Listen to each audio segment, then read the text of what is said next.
Seu João sempre foi um homem muito saudável, resistente, e tinha uma virtude importante.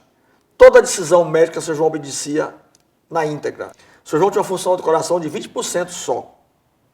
Quer dizer, incompatível com a vida. E nós saímos daqui para São Paulo, seu João já muito cansado, ruim, terminou por comprometer a função renal dele. Que foi o que levou o seu João à morte, foi insuficiência renal. Que trocou a válvula, resistiu bem, uma resistência fora do comum. Trocou a válvula, botou 4 stents e o coração voltou a funcionar perfeitamente. Mas o rim não voltou mais a funcionar. Foi o que levou o seu João ao fim.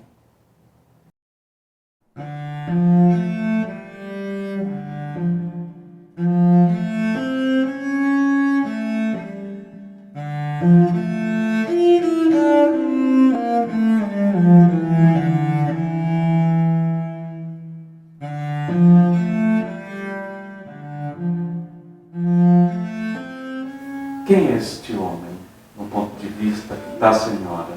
Quem é João Claudino Fernandes? Seu João é uma pessoa insubstituível, né? Tem até aquele amigo do Dr. Pedro Ribeiro, que fez um mote aí de uma poesia, não existirá outro Claudino nas próximas gerações, nas gerações futuras, uma coisa assim que ele disse. E realmente é isso. Nunca mais vai existir outro seu João. Partiu, deixou uma lacuna muito grande.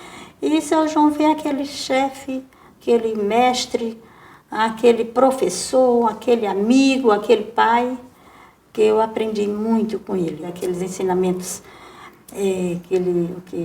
valiosos. Eu acho que isso aí deve ter ficado na memória de muita gente. Na minha vai ser eternizada, porque eu jamais esquecerei seu João. Jamais. Não sei se vou aguentar, não. Nos lábios tinha um sorriso, no coração muito amor. Como exemplo o Senhor, na caridade o juízo, na opção o preciso, na dúvida a oração, na fome partiu o pão, na angústia a esperança, na distância a aliança e na maldade o perdão. Isso aqui era João. João, ele não tem mais condição, não.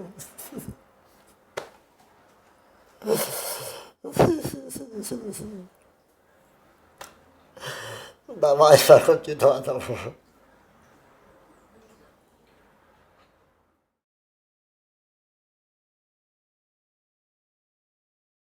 O que significa a partida? O João talvez tenha resistido um pouquinho, querendo ficar mais aqui entre nós. Mas a gente entende de maneira serena e tranquila. Todos nós somos peregrinos, nós somos caminhores, nós não temos tenda permanente neste mundo. Nós buscamos a tenda que há de vir. Então, o João, como a Socorro, eles armaram e desarmaram tendas. E eles também sabiam que eram passageiros. Eles vão permanecer na nossa memória, na nossa gratidão, na nossa lembrança, mas a morte, por exemplo, para mim, não me assusta em nada. Tanto João como a Socorro partiram com a consciência serena de ter cumprido a missão.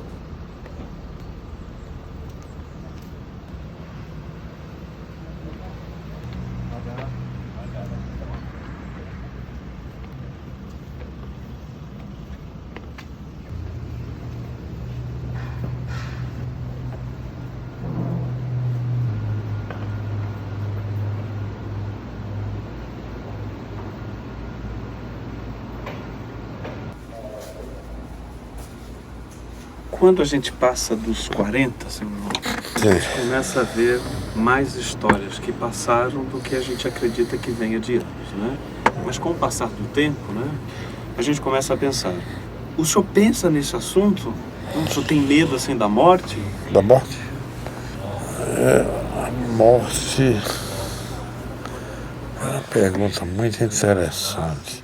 A gente vê que a morte não é uma coisa boa, quando a gente, em determinada hora, a pessoa faz as suas aclamações, os seus pedidos, cada um dentro de sua religião, por exemplo, pedindo a Deus para que dê o céu para a sua alma.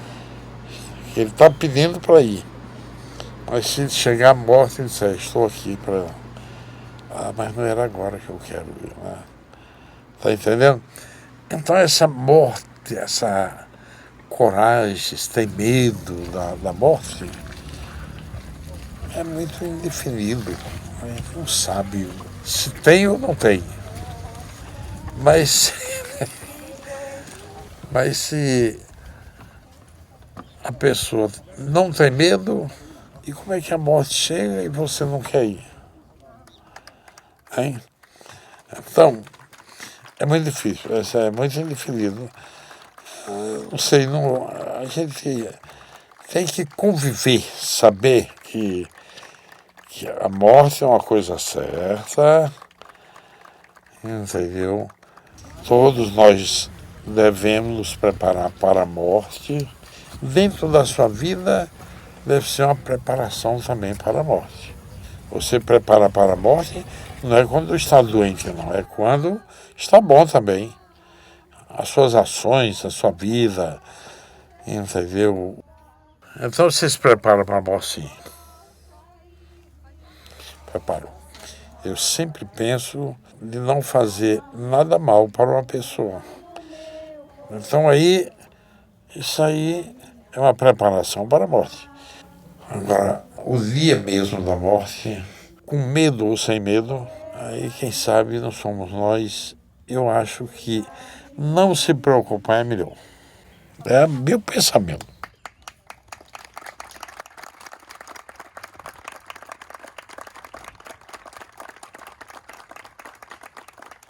João Claudino, se fosse num outro momento, eu tenho certeza das centenas e milhares de pessoas que aqui estariam.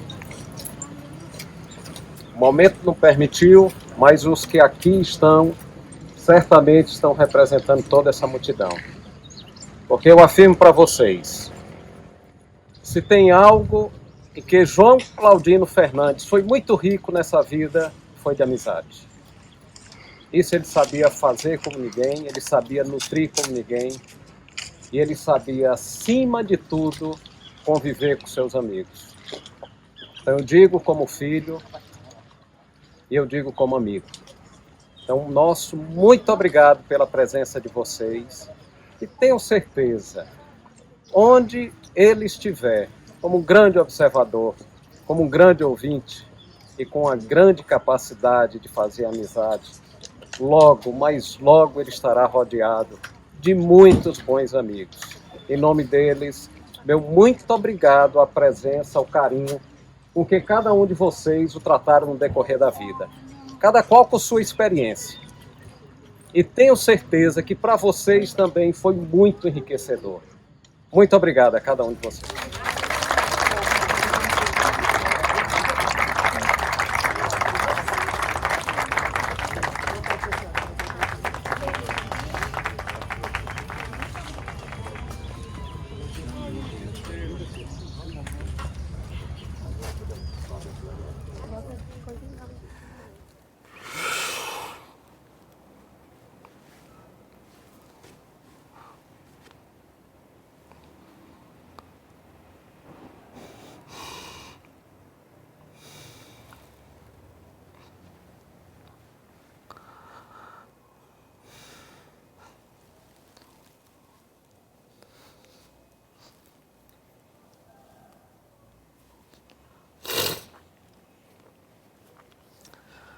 Me desculpem, são 50 anos de convivência. E sempre me tratou como filho, né? Não ocupando o lugar do meu pai, mas em paralelo com meu pai, tinha meu pai como irmão. Foi um momento difícil. Primeiro que se deu o desfecho, quer dizer, a partida do nosso seu João, eu chamo de João, se deu no momento de uma grande crise sanitária do Brasil. Veja, se o João Claudino tivesse, digamos, a partida dele, o falecimento, numa situação normal, nós tínhamos passado 70 e tantas horas com o corpo dele em uma peregrinação para a Paraíba, para onde ele nasceu, em Luiz Gomes, em várias paradas com o corpo do seu João. Mas ele era um homem tão simples, tão humilde, que se deu no momento em que o povo que queria estar lá, levando a sua última homenagem, não pôde estar presente. Nós estivemos, né? Eu acho que me parece que eram umas 50 pessoas, um pouco mais, 50, quer dizer, um momento, privilégio que você teve, eu tive, você fez todo o documentário daquele momento triste. Mas veja, a simplicidade e a coisa que mais me chamou a atenção naquele momento. Que o João era tão afeito às coisas da agricultura, da terra, da produção, que dá uma chuva, que era a coisa que ele mais adorava. Quando ele estava aqui, chegava alguém da Paraíba, do Maranhão, como é que está lá? Começou a chover. E aquele momento, com poucas pessoas, que eu sei que nem os irmãos, eu sei que foi uma coisa muito dura para a família e para os grandes amigos dele e admiradores do seu João. Sempre que eu perguntava a ele como é que estava a saúde, ele nunca disse a mim que estava mal. Não, estou bem, estou bem. Mas, João, você foi a São Paulo e tal. Não, mas estou bem, graças a Deus estou bem. Nunca me falou que estava doente. Nunca. E ele, como sempre foi uma pessoa muito consciente, inteligente daquele momento, de cada momento, que isso ele viveu, cada momento, certo? Desde o início, nos tratamentos e as viagens, ele sabia que estava ali dando os últimos recados, sabia que estava ali olhando aquilo. Seria difícil voltar naquela fazenda outra vez, certo? E essa lucidez é que era uma coisa também marcante nele, certo? Principalmente para mim, que sabia do estado dele e sabia que ele sabia de tudo, certo? A gente conversava nesse sentido. Mas em hora nenhuma, se tratava de lamento. Como o senhor lidou com esta saudade, não podendo estar presente? Para mim foi uma tristeza grande, grande. Chorar eu chorei. Eu sou uma pessoa um pouco difícil de chorar, porque me dá um tranca. Me vê aquela emoção e tal, muitas vezes me dá um tranca, mas mesmo assim ainda chorei um pouco. Fiquei muito triste de não estar presente e nem ter podido fazer uma visita a ele antes dele morrer. Eu gostaria muito de ter feito uma visita, mas com esse vírus que apareceu, a coisa se trancou. Como é que o senhor acha que seria um velório se não tivesse as questões da quarentena? Teria sido um velório de uma multidão de amigos incalculáveis. Incalculáveis, de toda a região. Cajazeiras, Uiraúna, São João do Rio do Peixe, Souza, toda a nossa região aqui estaria lá presente. Teresina não cabia, ou a casa de João Claudino, ou aquelas ruas ali eram incalculáveis. E interessante é que João não morreu do coronavírus. João gostava de duas coisas assim.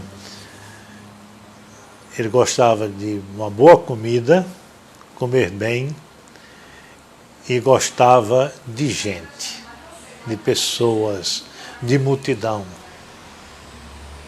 certo? Isso aí, e quando se foi, ele, nos últimos meses, ele não conseguia se alimentar, comer.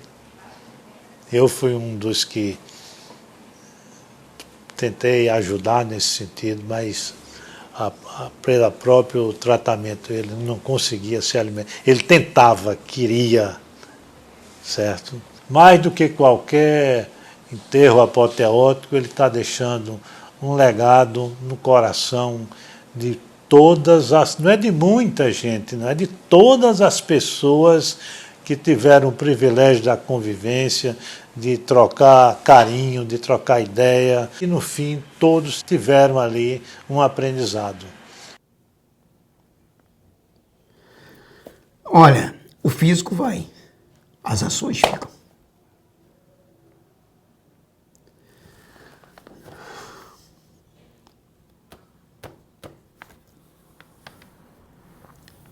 Olha, eu vou te dizer uma coisa.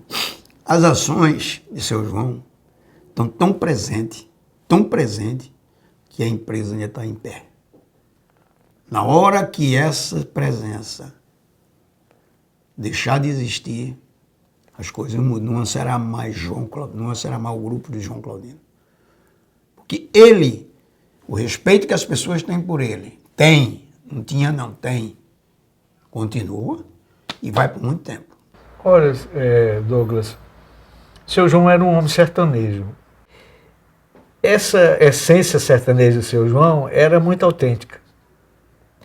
E a autenticidade, para mim, é um artigo de luxo, muito essencial na composição do ingrediente humano.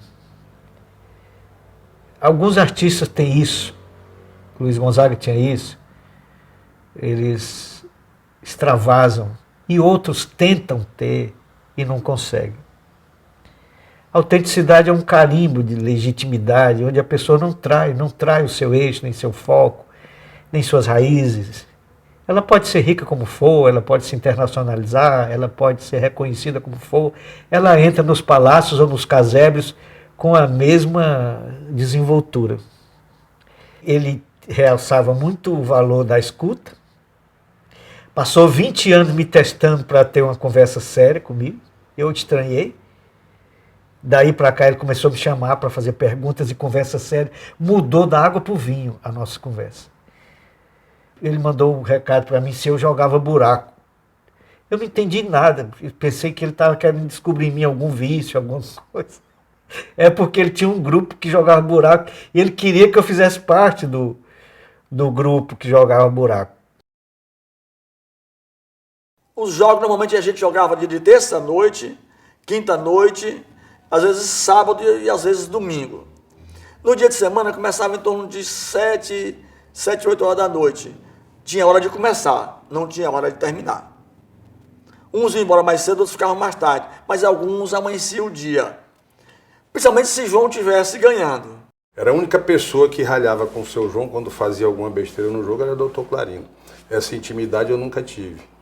Agora a gente era jogo de brincadeira, não quer dizer, não era de aposta, não corria dinheiro, não tinha nada. Era só divertimento.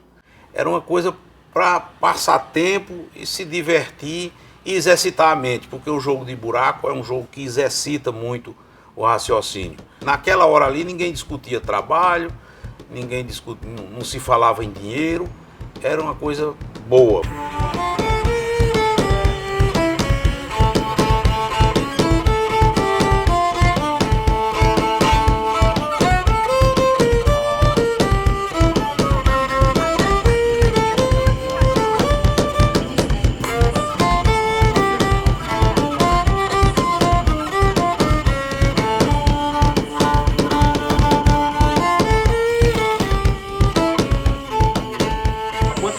Joga baralho?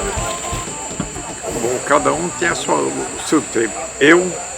Mas assim, há quanto tempo se joga? Você começou a juntar os amigos? Os amigos, geralmente a gente só joga com amigos, né? Com inimigo a gente não quer nem saber. Bom, mas eu, por exemplo, para mim tempo que jogo. 60 anos eu comecei a jogar. Entendeu?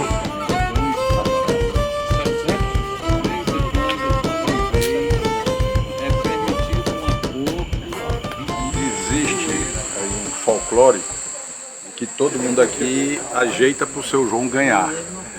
Mas você, eu ia falar isso, mas preocupado, porque o Assis aqui já disse que o melhor jogador é seu João. E eu ganho sempre dele. Então acho que se eu ganho dele, o melhor sou eu, não é? É mentira. Não é ele. Isso é mentira. E o Assis já disse logo, é o melhor jogador e tal. Isso é mentira dele. Esse é o Guilherme que não pode faltar aqui na mesa de buraco. Viu? É um Guilherme admirado por todos e admirado por ele não saber jogar também, porque como é que ele joga tanto e não sabe, né? Bom, mas a brincadeira é essa, viu? Uma reunião de amigos, entendeu? Bons amigos, entendeu? Cada um tem o seu pensamento de vida, mas reúne numa hora dessa um só pensamento, né? Amizade. E é uma amizade agradável, uma amizade muito boa, entendeu? O homem que tem amigo, então é um homem feliz. E quando tem muitos amigos, a felicidade redobra.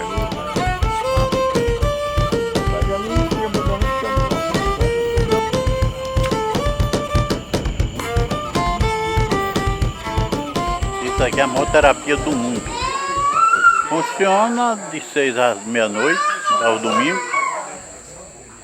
E é um jogo fácil e que aparece os mais sabidos, os mais espertos na história.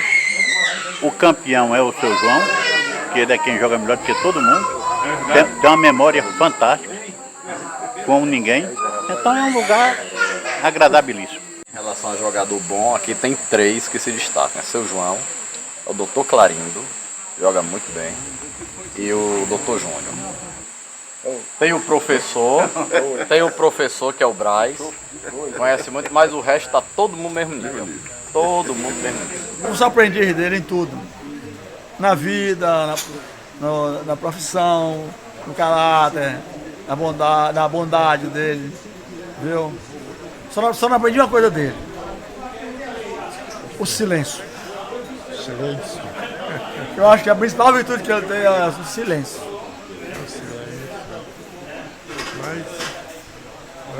Mas mesmo assim eu estou lutando para aprender, estou me disciplinando, tentando. Mas sabe por que eu uso muito o silêncio? Quando a pessoa não sabe, fica calada.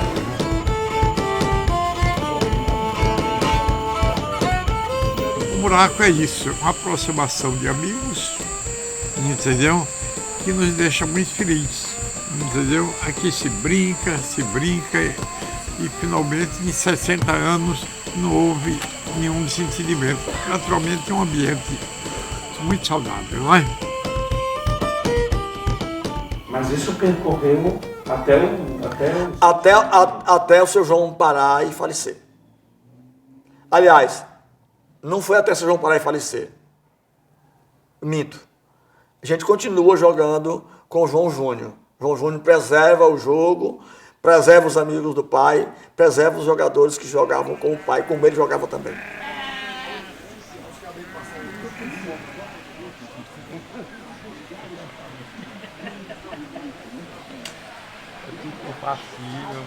Eu tenho a certeza que esse momento, o jogo de baralho, todos os domingos na Fazenda Sangradouro, ele marcava acima de tudo uma justificativa para um congraçamento. A gente tinha a oportunidade aqui, todos os domingos, aonde quer que papai estivesse, poderia estar numa localidade completamente distante aqui na nossa cidade de Teresina, mas às 5h30 da tarde, 6 horas da tarde, aqui ele chegava. Quando a gente sentiu que o momento era chegado, está todo mundo vacinado, mais tranquilo, e aquele clima de segurança começou a abraçar cada vez mais e a vontade de vir aqui resgatar isso, não apenas pela história, mas pelo sentimento que nos trazia aqui. Aqui nós estamos novamente, dando continuidade a esse domingo que certamente vai ser mais um domingo parecido em muitas coisas e diferente porque continua a escrever uma história tão bonita.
Todo mundo fala no início de uma história, geralmente a gente coloca a palavra sonho.